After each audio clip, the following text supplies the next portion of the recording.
Hello friends, welcome to our YouTube channel DRJ GS centre. आज 5 मई 2021 है और आज के करंट अफेयर्स से रिलेटेड जितने भी इंपॉर्टेंट फैक्ट बनने वाले हैं, चाहे वो इंडिया से रिलेटेड हो चाहे वो वर्ल्ड से रिलेटेड हो, सारे के सारे क्वेश्चन हम लोग इस वीडियो में डिस्कस करने वाले हैं। साथ ही उससे रिलेटेड जितने भी इंपॉर्टेंट फैक्ट बनेगा वो सब भी हम लोग इस वीडियो में कवर करने वाले हैं। तो ये वीडियो आपको करेंट अफेयर्स और साथ ही स्टैटिक जीके के लिए बहुत ज़्यादा इंपॉर्टेंट होने वाला है।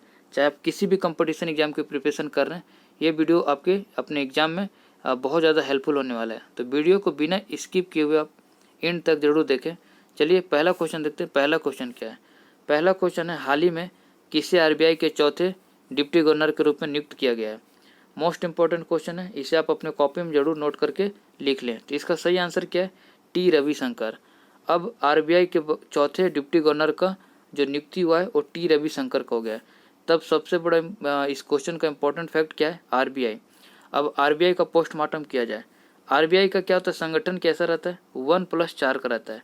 मतलब एक गवर्नर रहते हैं और 4 डिप्टी गवर्नर रहते हैं।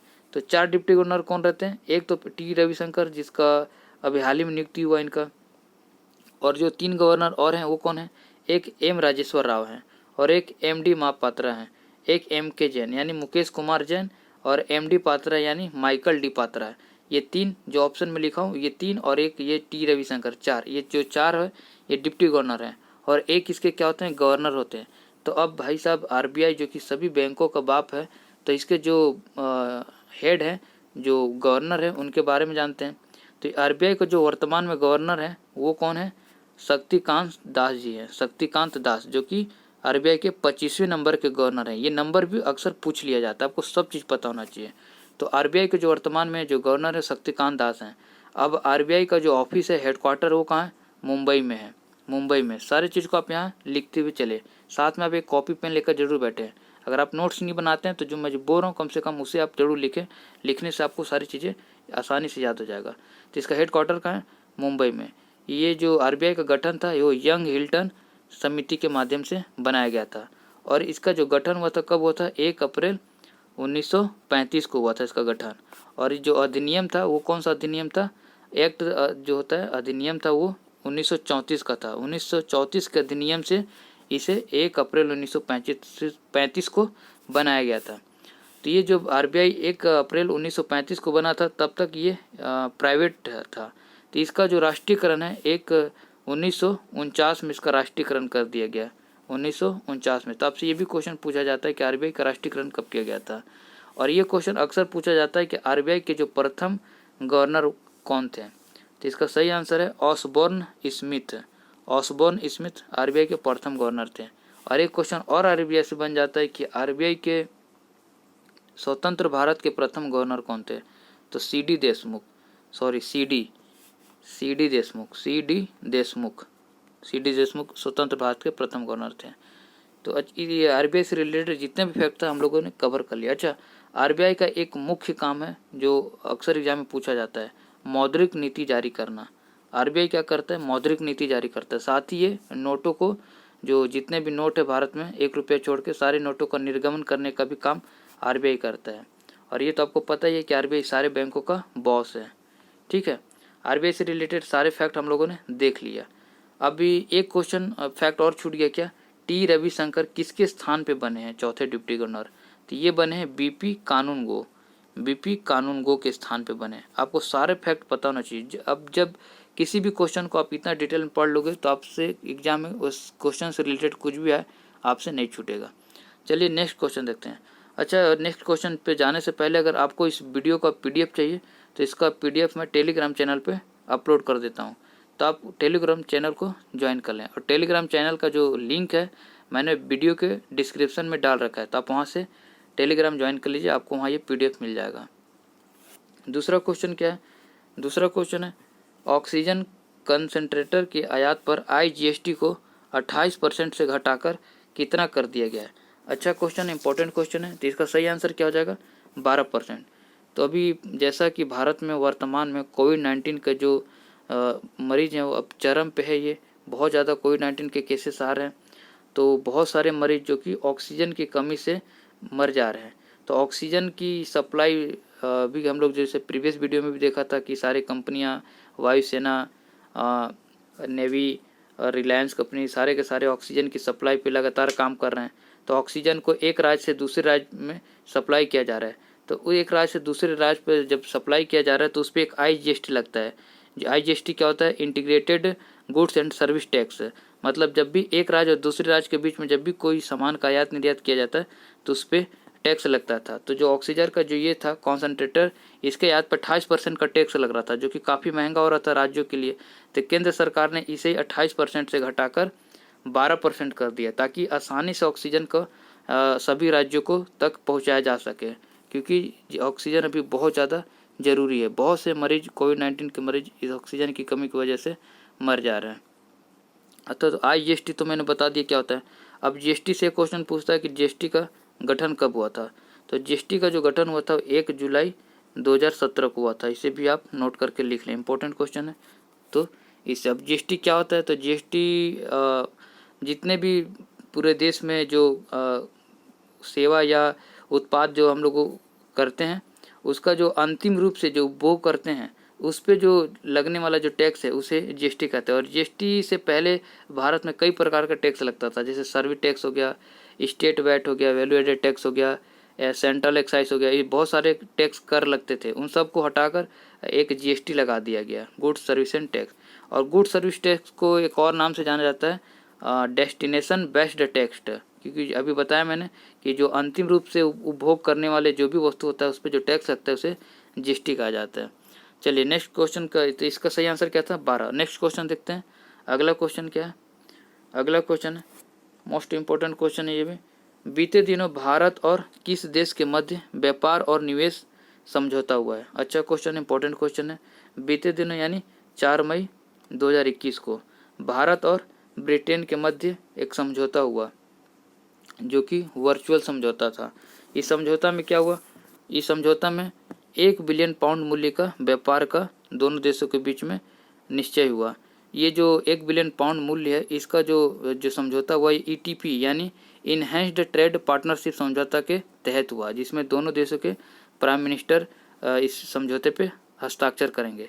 तो भारत के प्रधानमंत्री नरेंद्र मोदी जी थे और ब्रिटेन के जो प्रधानमंत्री थे वो बोरिस जॉनसन, दोनों ने मिलकर इस समझौता को किया है। ठीक है। और इस जो समझौता हुआ इसका एक मुख्य उद्देश्य भी है कि जो भारत और ब्रिटेन के बीच में जो भी वर्तमान में जो व्यापार है उस व्यापार को 2030 तक 2 गुना करने का लक्ष्य रखा गया है। जो भी वर्तमान में जो भी भारत और ब्रिटेन के बीच में जो भी व्यापार होगा उसे 2030 तक 2 गुना करना इस समझौता का एक और मेन उद्देश्य है। साथ ही एक और उद्देश्य क्या है इस समझौता का?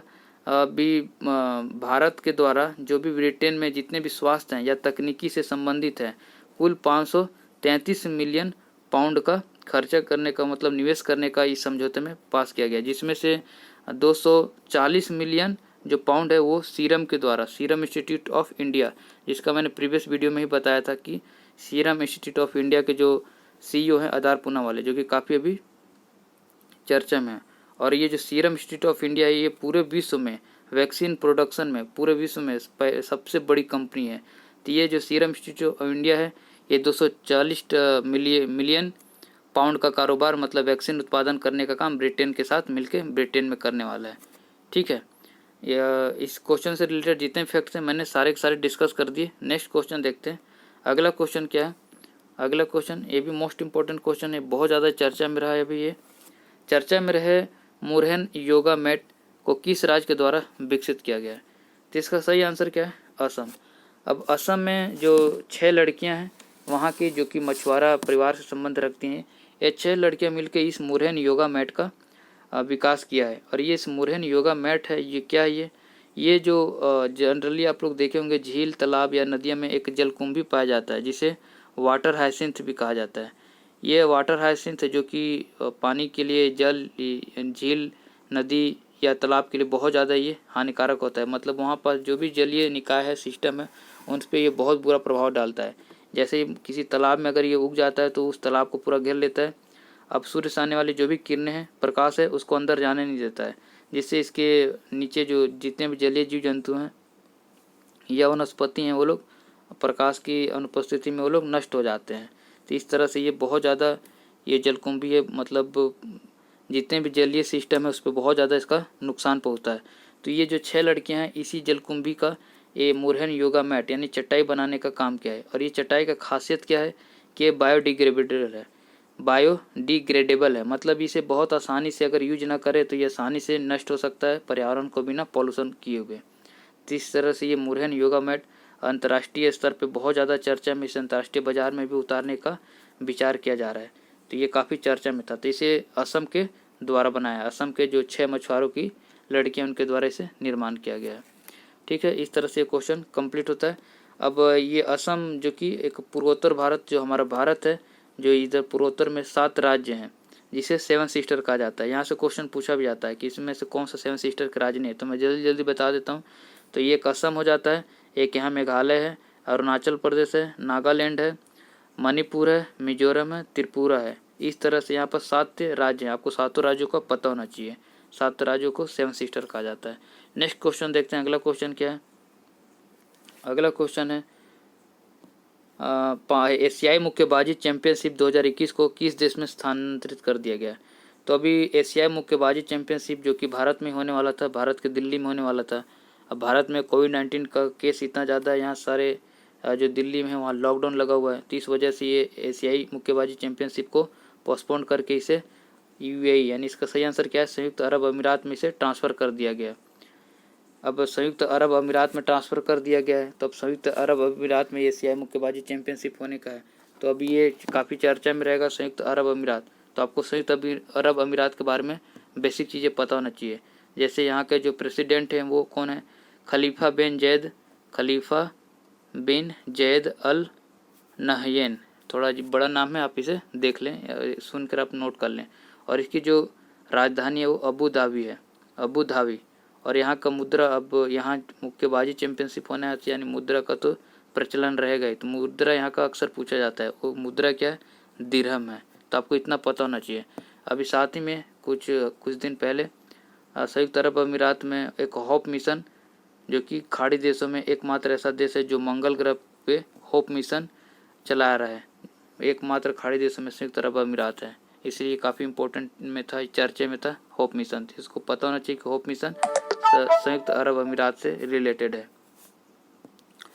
ठीक है, अब यहाँ ऑप्शन में 2 और हैं, इसके भी एक एक फैक्ट देख लेते हैं। एक कजाकिस्तान, इससे एक क्वेश्चन हमेशा बनता है कि पूरे विश्व में सबसे बड़ा स्थल रुद्ध देश कौन सा है, तो कजाकिस्तान है। और दूसरे नंबर पे कौन आता है, मंगोलिया आता है। ये दोनों क्वेश्चन अक्सर पूछ लिया जाता है।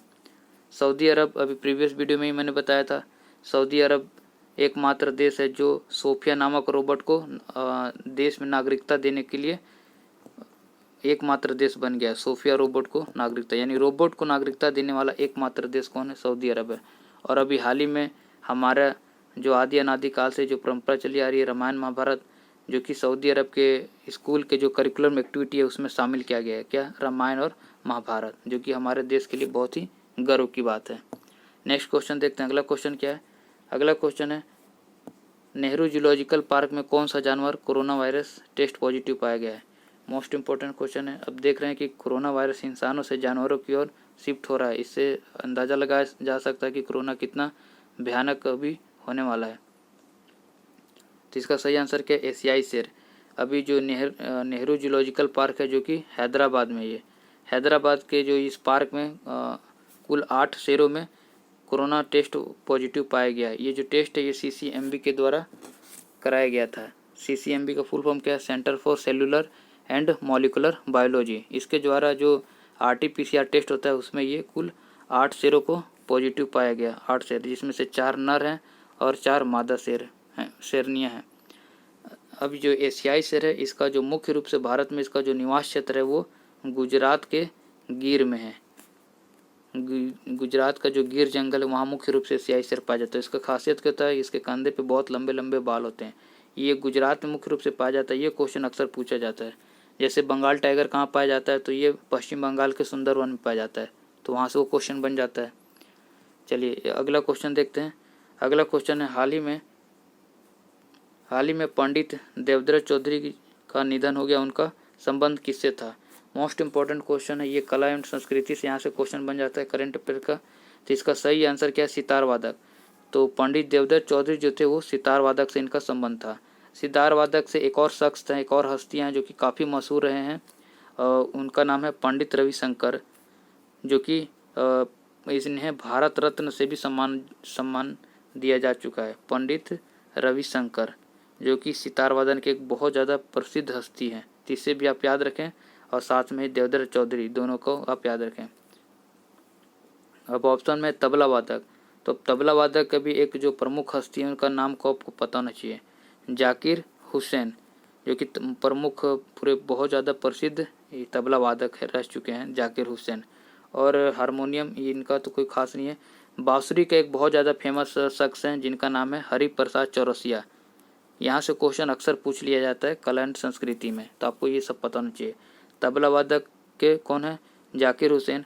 सितार वादक के कौन थे? एक तो देवदत्त चौधरी हो गए जो कि अभी हाल ही में इनका निधन हो गया, और एक पंडित रविशंकर जिन्हें भारत रत्न से भी सम्मानित किया जा चुका है। और बांसुरी का जो क्या बताया मैंने, हरिप्रसाद चौरसिया। सारे के सारे आप एक बार अपने कॉपी में नोट करके लिख लें। अगला क्वेश्चन देखते हैं, किस देश में विदेश मंत्री की G7 की बैठक होने वाली है? तो इसका सही आंसर क्या है? इसका सही आंसर को आप लोग कमेंट बॉक्स में कमेंट करके बताइए। क्वेश्चन आप लोगों के लिए प्रैक्टिस क्वेश्चन है, इससे आपको तैयारी को पता चलता है। आई होप इस वीडियो से रिलेटेड सारी चीज़ें आपको समझ में आ गई। अगर कुछ भी डाउट हो तो आप कमेंट बॉक्स में कमेंट करके ज़रूर पूछें। अगर वीडियो आपको अच्छा लगा हो तो एक लाइक करें, चैनल को सब्सक्राइब करें और अपने दोस्तों के बीच में इसे ज़रूर शेयर करें ताकि हर ज़रूरतमंद के पास ये वीडियो पहुंच सके। मिलते हैं नेक्स्ट वीडियो में, तब तक के लिए जय हिंद।